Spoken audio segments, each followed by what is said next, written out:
Салам достор, бул чыгарылышыбызда Чесиан аттуу мугалим жана анын бейбаш окуучулары тууралуу айтабыз. Алгачында бул Кытай эсеби менен 6-Б класс бейбаш болушат. Бирөө телефон оюнунан башы чыкпайт, бирөө базарда ар түрдүү жаман нерселерди сатат, дагы бирөө үйдөгүлөрү аны жактырбаган үчүн өзүн жаман алып жүрөт болчу.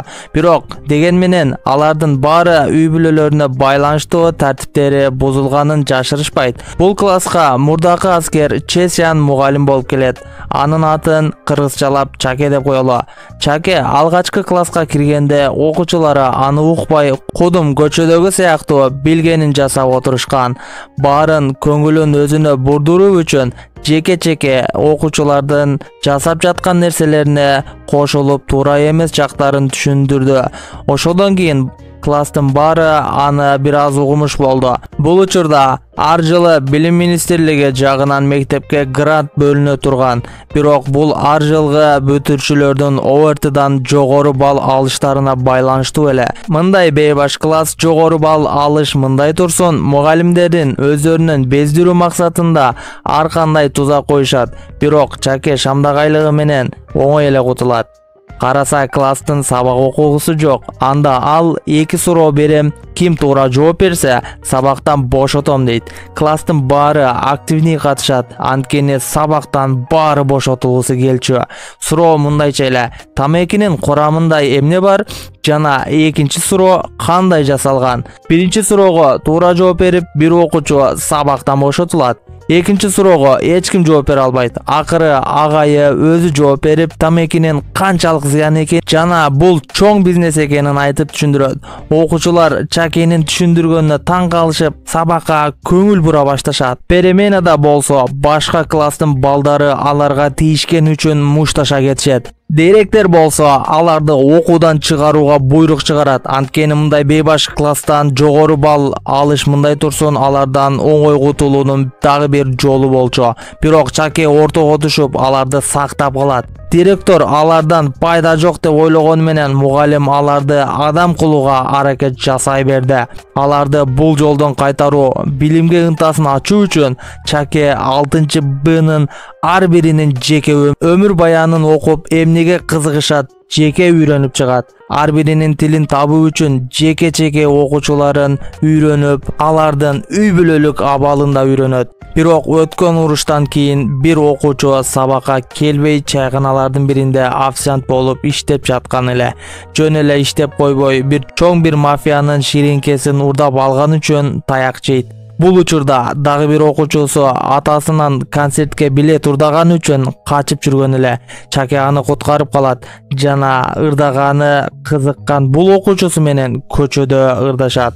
Башка окуучусунун үйүндө болсо атасы пиво алып кел деп жаңжал чыгарса, дагы бирөөнүн үйүндө ата-энеси аны универге кире албайт деп ойлошуп, аны окууну бүтө сала бай бир досунун баласына узаткысы келип жүргөн. Бирок Чаке алардын ар биринин ата-энеси менен сүйлөшүп, проблемаларын чечүүгө баарынча аракет кылат. Ал тургай кызын күйөөгө узаткысы келген атасынын кызы экөөсүнүн ортосунда машина жарыш уюштуруп, ким биринчи келсе ошонун айтканы боло турган. Кызы жеңет, бирок атасы баары бир оюнан кайткысы жок эле. Ошон үчүн шаар аралап да качып кетет. Аягында кызын жүк ташуучуна басып кете жаздайт. Атасы кызын өлдү деп ойлоп ичиндеги баарын айтат. Кызы бер жакта аны угуп, жаман көрөт деп ойлоп жүргөн атасынын канчалык жакшы көрөрүн билип, жүрөгү жибейт. Эртеси жанагы ичкиликке берилген атанын реабилитация ордосуна чакырып,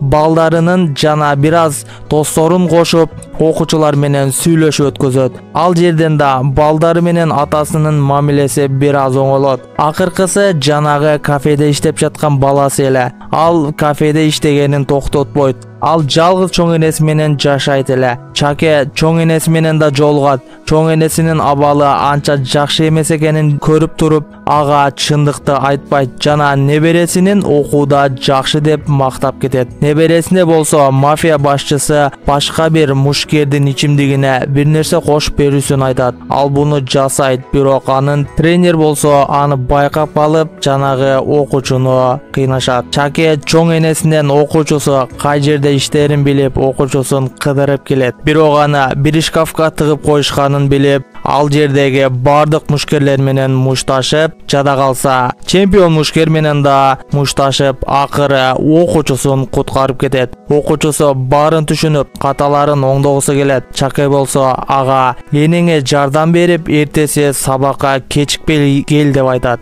Эртеси бардык жаңылыктарда Чаке менен жанагы чемпиондун мушташы айтылып, мектепке гана эмес, бүткүл Кытайга ал таанымал болот. Чаке болсо ошол мектепте окуган болуп, кезинде бүтүрүү кечесинде жаңжал чыгарып, бир классташынын колун эстелик менен жанчып койгон экен. Ошодон кийин аны мектептен чыгарып, Америкага аскер болууга жөнөтүшкөн эле. Анын мурдакы жашоосу окуучулардыкы сыяктуу эле. Атасы ичкиликке берилген, апасы болсо таштап кеткен болчу. Кийин ал мыкты аскер болуп чоңоет. Согуштардын биринде бир кызды куткарып калат. Ошодон кийин өзүнө өзү менин жашоодогу максатым эмнеге согуш болот деп ойлонуп, суроолоруна жооп табыш үчүн дүйнөнү кезип чыгат. Акыр аягы балдарга туура тарбия берүү үчүн мурдакы мектебине кайтып келип мугалим болот. Бул тарыхты мектеп угуп, баары Чакени жакшы көрүшүп, аны сыйлай башташат.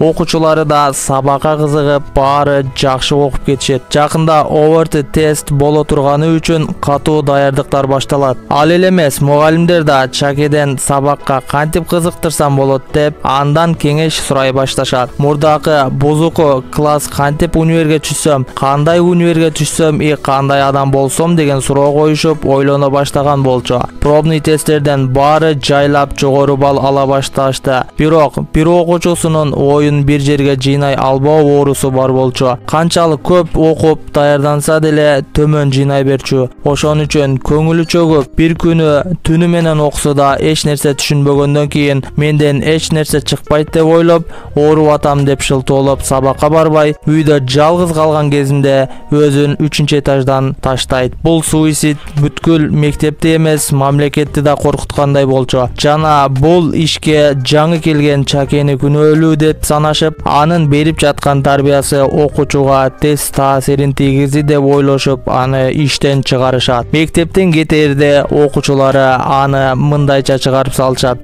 Канчалык Чакенин да окуучуларын да ичи ачышпасын амал жок болчу. Окуучулар мугалимин кантип кайтарса болот деп көп ойлонушту. Ошондо аларга Чакенин эмгегин бошко чыгарбай, ортадан жогору балл алып, жогорудагыларга ким экениңерди көрсөтүшүңөр керек деп уктурушту. Алар бар күчүн сабак окууга даярданууга жумшашты. Бул учурда жанагы мафия менен бир чоң бизнесмен ортосунда бир чоң отель салуу планы бар эле. Бирок бул идеяга мектеп жабылып, мектептин территориясы да керек болчу. Ошого алар окуучулардын ОРТга кирүүсүнө тоскоол болсо, алар өтпөй калмак жана мектеп жабылат эле. Ошон үчүн ОРТ тапшырар күнү келгенде окуучуларга Чакенин номеринен жалгандан "мен мектепке барам, мени күткүлө" деп жазып, окуучуларды топтоп, аларды барымтага алышат. Бул нерседен Чаке башка бир окуучусунун телефонуна келген SMS аркылуу билип, аларга жардамга келет. Баарын уруп, окуучуларын куткарат